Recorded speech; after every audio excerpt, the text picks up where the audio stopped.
All right.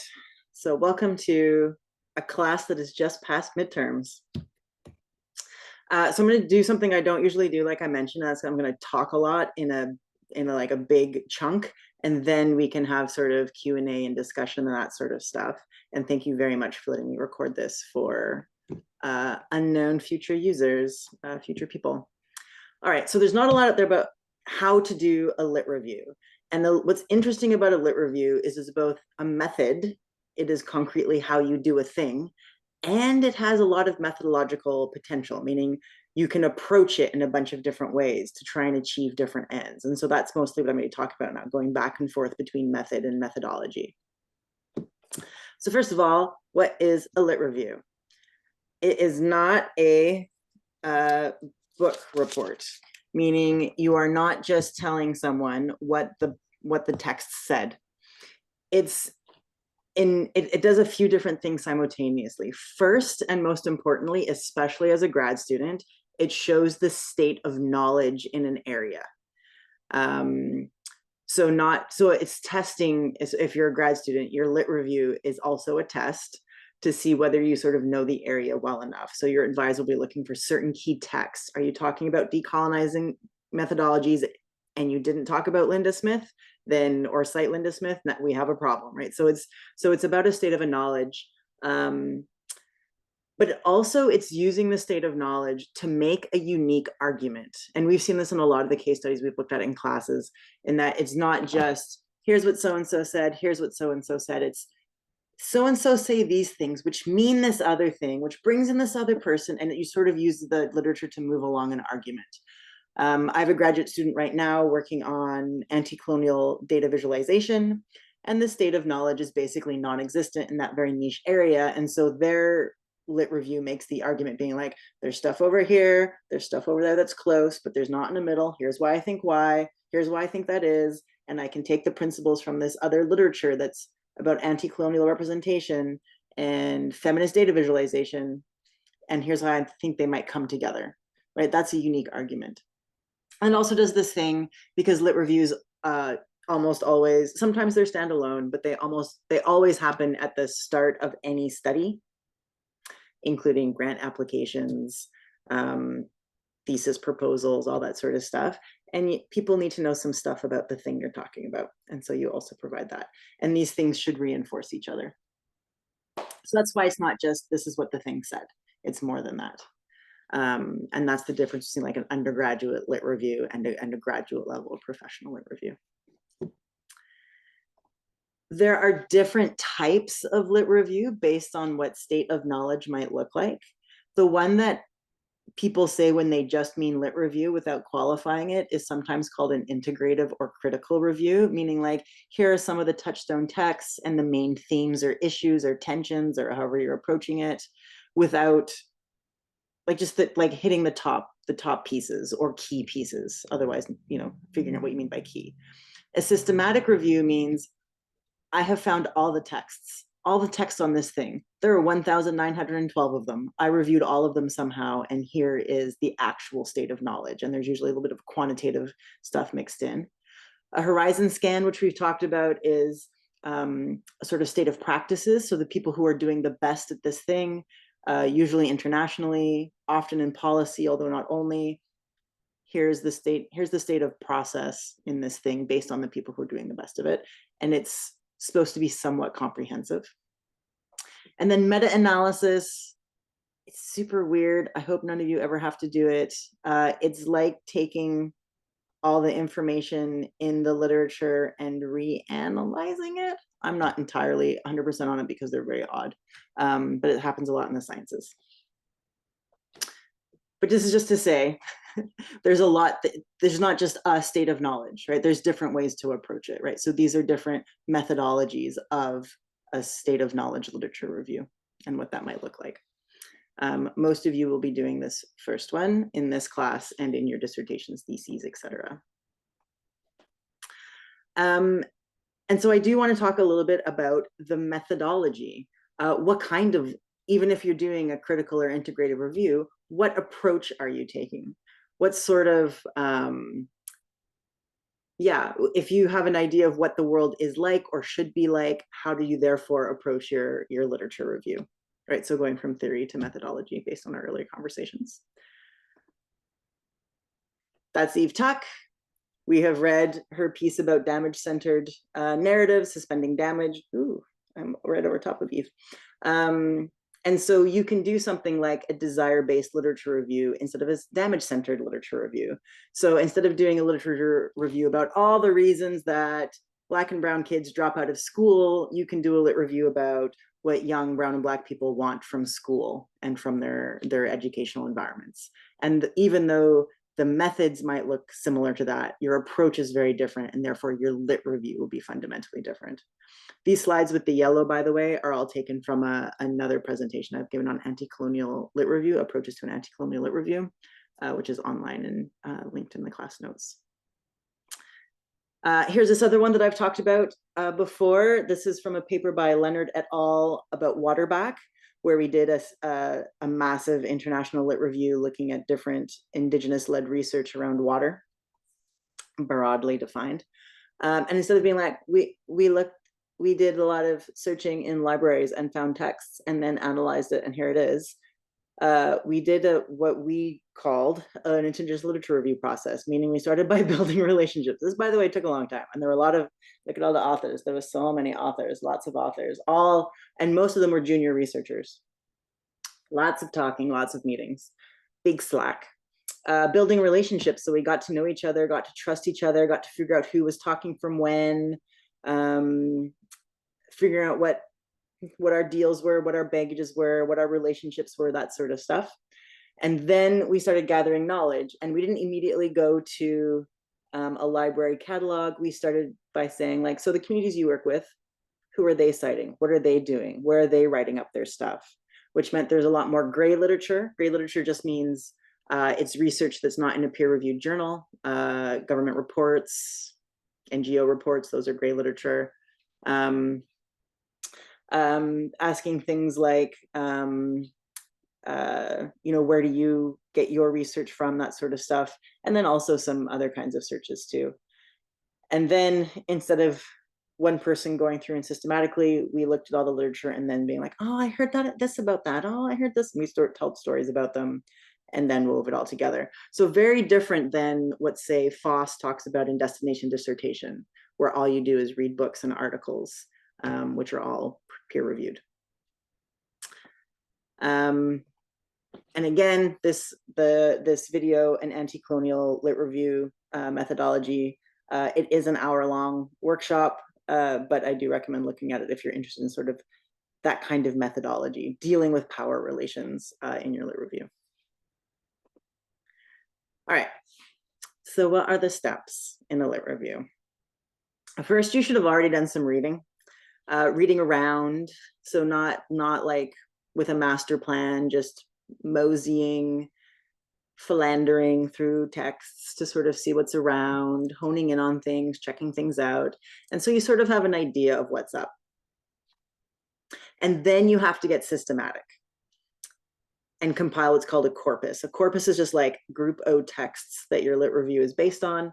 You got to collect the texts. Now, this is where methodology really starts sinking in, because however you're choosing to collect your text starts impacting your citational politics right away. Are you representing male, pale, and stale? Because if you don't have a method to not, you accidentally will, because that's what search engines turn up. That's what the highest citations are. And we know this from our work on citational politics. So if you don't have a specific approach to this, or one that you think is benign or sort of objective, dominant power relations will start reproducing themselves. One of the things related to this is language issues, which I'll talk about more in a minute. But if you're doing, for instance, Indigenous research, but you're searching in colonial language, you're going to get some things and not others. And again, I'll talk about that more in a moment, more specificity. But basically, this is where issues of erasure, groundkeeping, gatekeeping, and other forms of oppression that make some sorts of knowledge legible, available, accessible, easy to find in university libraries, and other work either not likely or not possible to find. This is where that starts kicking in. right? So you need some systematic methods to figure out how you're actually going to compile your corpus. I'll talk a little bit about those now. This is Alex Soto. He is a Indigenous radical librarian, very cool person in Arizona. He runs the Labriola Library, which is an Indigenous library at a university, which is very cool. And he talks about doing searches in databases, like in the library database, like Scopus or Muse or these sorts of things, in certain ways to diminish the settler colonial authority of academia. So how do you sort of center Indigenous knowledges in a very colonial institution using something like a search string? Is very cool. So first of all, he talks about what's called authority checking. Everyone does authority checking. You don't just like Google your research topic and like take the first top 10 hits off Google and those are your facts. That's how you end up with potty. So you always do authority checking. That's why people use peer-reviewed literature. However, lots of peer-reviewed literature is done by industry or done by folks with vested interests or these sorts of things. So you still have to do authority checking in peer-reviewed. And Alex talks about authority checking in terms of like, who's your auntie, where you're from, what's going on. There's different types of authority checking when it comes to Indigenous knowledge, if that's what you're included, or place-based knowledge, or these sorts of things. That gets harder to do in Google Scholar, but not impossible when you read texts and there's positionality statements and you check people out and that kind of thing. But the other thing he found out in this pretty awesome paper is he did a bunch of like experiments. So he'd put a bunch of search strings together, trying to look for specifically Indigenous, although they call it native because they're in the States, native engineering. And they found that when you use different terms for native, whatever that is, it fundamentally has changed your search.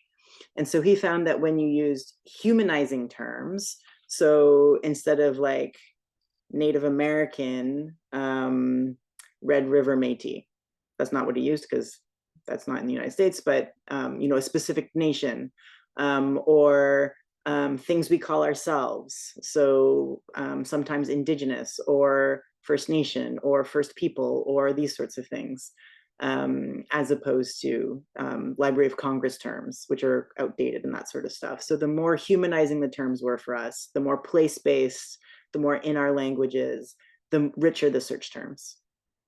Right, so this is where language comes in. So I am currently with my lab writing a paper about ringed seals and Arctic char and plastic ingestion in the Arctic by these two animals, specifically Nunatsiavut. And we found that when we search for ringed seals, we get one set of knowledge. When we search for Natset with a T, which is Labrador and Inuttitut, we got way better search results because they were written by Inuit in Nunatsiavut. But even when we use Natik with a K, which is Nunavut Inuktitut, which is outside the region, but around the corner, up and around the corner, we got other research too that was Indigenous-led. And so that didn't come up when we searched for ring seals. Or if it came up, it was way down the list and we wouldn't have found it. So even using language, literally, Indigenous language will get you better search results or different search results, aka better ones. Where you search is also really important. So you go onto the library and you look at ProQuest. That's what people do. So they go to the library, they find the search database, article database that aligns most with their disciplines, and that tends to be the place that you search. If there's two, different databases, people search both of them. But if a lot of the knowledge you're doing is place-based, if it's Indigenous, it's community-based, a lot of those folks don't go through peer review. There'll be some. And actually, we found that searching for particular people's names, so in Nunatsiavut, for instance, Rod Lang, who's the director of Land and Natural Resources, will search for his name because he'll be last author on a bunch of papers because he was somehow involved. That's how we can find papers really well. But outside of that, there are a bunch of different places you can look instead. I first go to Google Scholar. Google Scholar includes mostly peer-reviewed, but it's also pretty good on the gray literature. So it does include reports and stuff like that. There's always the specific nation or Indigenous groups or communities or NGOs, whatever you're looking for, websites or archives. Those can be really messy sometimes. I often have to look, for instance, for Nunatsiat government.pdf environment to find like reports from Iñupiaq because they don't always have a centralized place. And texts can be very broad. They don't have to be the written words. So film and video collections or special collections that include photographs, clippings, that sort of stuff at university libraries or at nations, but university libraries tend to have more of them. There's this cool thing called the Collaborative Indigenous Research Digital Garden that was put together by Circle Lab, which is Eve Tuck's old lab at U of T. And what they did is they gathered a ton of different Indigenous-led studies and categorized them and analyzed them and put them in this repository that's extremely searchable and very beautiful. And it's my go-to place for when I need Indigenous-led or oriented research. Because only good stuff is in there, basically. It's vetted, among other things. And you can add more things to it. There's a process by which you can get certain things added to it. But this is where, like, for instance, in this course, when you all asked me for case studies, I went here first. And I found a case study very easily, as opposed to peer review, where I wouldn't be able to tell if it was Indigenous-led very easily. It would take a lot longer.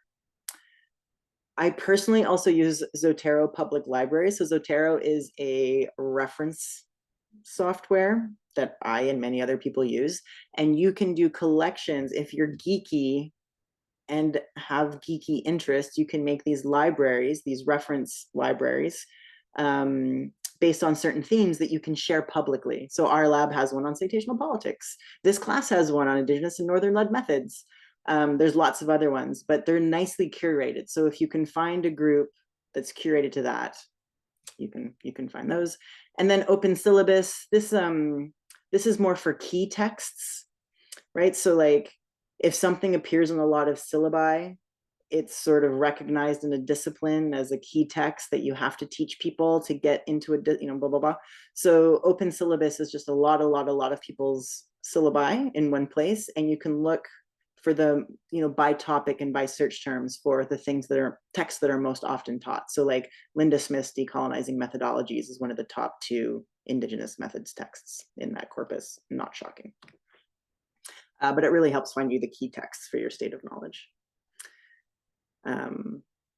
Yeah, and what gets taught and what gets cited are 2 different things. So that could be helpful that way. All right, so now you've got your corpus of texts. Oh, sorry, and the other place, and I am silly for not writing this down, one of the most important places for getting new texts is the bibliography of the texts that you have, and especially the awesomest texts. So the texts that really nail what you're going for, their reference section is your gold mine. But mining is not always good, so it's your free apple barrel. So yeah. So once you have your lovely giant pile of apples, you have to read through the texts systematically. So just reading them and be like, I'm smart now, is not a method, unfortunately. So you need to somehow make it systematic. Like, how do you read them all the same? And the FOSS text says, you have the FOSS destination dissertation text on lit reviews that you've done for this class says you identify the theoretical construct, the thing you're actually trying to study. And she says what you do is you scan the table of contents. Ooh, yep, there's a chapter, assuming it's a book. You go in there, you look at all the headings. Ooh, yeah, there's a section, and you read that. And that's how you do your systematic looking for things. And part of the reason she says to do that is there's going to be way more text than you can possibly read. And yes, that is true.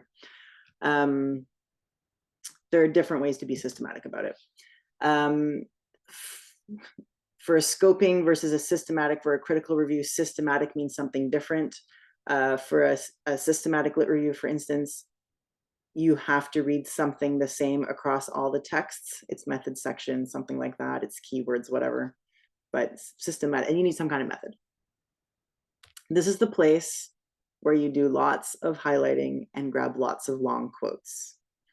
And you need some way to get them out of the text and into a pile for you. There are many, many methods of getting them into a pile, and I'll talk about 2 that I like and use the most. This is very small, you're not supposed to read it, so don't worry. One of them is making it digital, taking all the long quotes and making it digital. This is what I made in grad school during my PhD comprehensive exam, and that I still add to, but most of them came from my PhD. These are rough text files mostly. This is from A to BY. So like this is huge. And basically what I do is I had a scanning pen because I'm older. And as I was reading, anything I underlined, I also used the scanning pen, and the scanning pen would put it in my text file for me. You can use speech to text software. If it's a ebook on like a Kindle or something like that, when you highlight it, it'll put it in a document for you. If it's a PDF, you can, it's called OCR it, make it text editable and copy and paste it in. What you have to do in this case is put the page number after each quote, or your future self will be very angry with your past self because you'll need to get a quote and you won't know where it is and you'll have to look it up and it'll be horrible and painful and take forever and then you can't find it and oh my God. So always put usually like the last name and the page number at the end of each quote. And something like a Kindle will do that for you, by the way, and the date you did it and a few other things you don't need, but yeah. So this is one way to do it, and this is one way I have done it. Another way, which is prettier and funner, but not as useful long-term maybe, is to use a photocopier or printer or other things like this and print them out. Again, you need to put the page number and the author after each one because then you cut them all out and start arranging them, which starts getting into our next section. But printing out and cutting up is another way to do it. And it kind of depends on what you're going to do next in terms of how you're going to create the outline to make your argument. So there's many methods for those, and I'll share some of them. So this is what I used to do pretty exclusively, this method basically. I would take all the quotes from all the things and cut them up and then put them in piles. And putting them in piles is analytical work. What are the piles? Where does this belong? Where does this not belong? Oops, there's things in the... Oh, Control F is Control Find. Sorry, this is the chat. So if you're in a PDF and you want to look for certain keywords, you can just do Control Find, Control F, or Find All, and it'll find certain words for you and you can jump around. You should definitely, if you use Control F to go through a PDF or a book, digital book, you should definitely hang out in the index and find out what other words are attached to those words, because maybe you don't know that the other word for accountability is obligation. All right, or whatever. Yeah, so thank you, Ozzy, for putting that in the chat. Where was I? You cut them up, you make the, oh yeah, the piles are analytical work. So you have to name the piles, those are the pink. You have to put them together. You have to be like, ooh, this belongs here, this doesn't belong here. Ooh, this belongs in 2 piles. I better go make another photocopy and put it in both places. That's analytical work. And it's not so painful compared to other forms of analysis, in my experience. And then you start arranging them. So here you can see, this is all post-it notes in this case, although some of them are direct quotes. The green things are the categories, the blue things are the like content. And then this is my book, by the way, which is why it's so enormous. And so and then I started ordering it. And so again, the green things are the topics, and then the blue things are the argument. I can rearrange them. I can make sub-arguments. There's even like giant quotes stuck in here. And then I take these and then I put them, so I would, rip a thing off the wall, put it next to my computer, write it up in order, repeat. And it was pretty, and yeah, so that was one way I used to do things.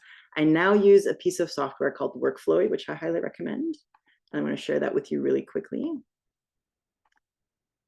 You do not have to use this. However, every single student, undergraduate and graduate that I've shown this with has said it has made their life a little better or a lot better.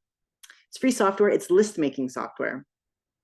So it just makes lists and sublists. That's all it does. And what it does, so let me find. Anyway, here's a random piece. Boop, boop, boop, boop, boop. It's a short piece. It's a blog piece, blog post. But so here's my first level. This is basically the format. There's an abstract. There's a case. There's a little thing about colonialism. There's a thing about science. There's a thing about attribution. There's a bibliography. And then This is maybe a bad example because there's no subtopics. Let me find something bigger. Sorry, folks.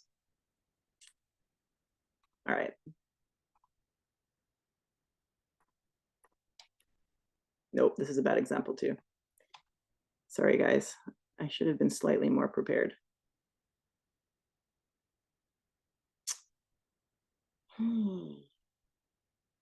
Oh, archived writing. Here we go. All right, here we'll hear this one. Okay, so each of these sections has a subsection. And so I end up with this nice loose, or yeah, this big outline, and then each part of the big outline has a sub outline. So what are the problems with plastic pollution? Well, here are the different problems. Here's a map. Here's an intro to it. Here's a list of issues. Oh, look, the list of issues. And every time I got a quote, I would stick it underneath one of those list of issues. And what's nice about this is you can move these around. You can make subheadings, underheadings. You can move these sorts of things. And when you feel totally overwhelmed, you make all the little bits disappear and you're like, oh, there's my main argument again. How nice. Ooh, I think I need to move it up like that. Oops, I think I need to do that. Oops, I think this needs to go up here. Yes, that's a better start. And it really helps with editing. And what this doesn't have, which I highly recommend, is what I call the cutting room floor, or for later or whatever. Whenever you get a quote or a bit that you can't quite use and it doesn't quite fix, you stash it down there, and then you don't get as precious about deleting your beloved hard-won writing, which I think is very important. And you can use it for later. So I have gone back for the scraps and like use them in another piece because they're all there and ready. So that's another technique for creating an outline for how you've now got all these quotes and ideas from all the different texts, because you have to create it into an outline, and the outline is your argument, not just a state of the field. It's your argument through the state of the field. There's a longer video on how to work flowy here. I think it's also in course materials, but if it's not, let me know and I'll hunt it down for you. But I love work flowy. And then all you got to do is write it up. So you've got this outline, it's in chunks, and then you write through it. As one of my grad students just said, that's not the easy part. This is the hardest part. Yes, yes, it is. But pro tip, what you can now do is you can take your outline with all the chunks and you can stick it in ChatGPT and say, please make a paragraph out of these chunks. It'll make you a paragraph. It'll be somewhat not okay, and then you edit it. And that can be an easier start if you're having trouble getting launched. So yeah. So I'll stop the recording here because that is the basics of lit reviewiness, and then we can get into some of the course specifics.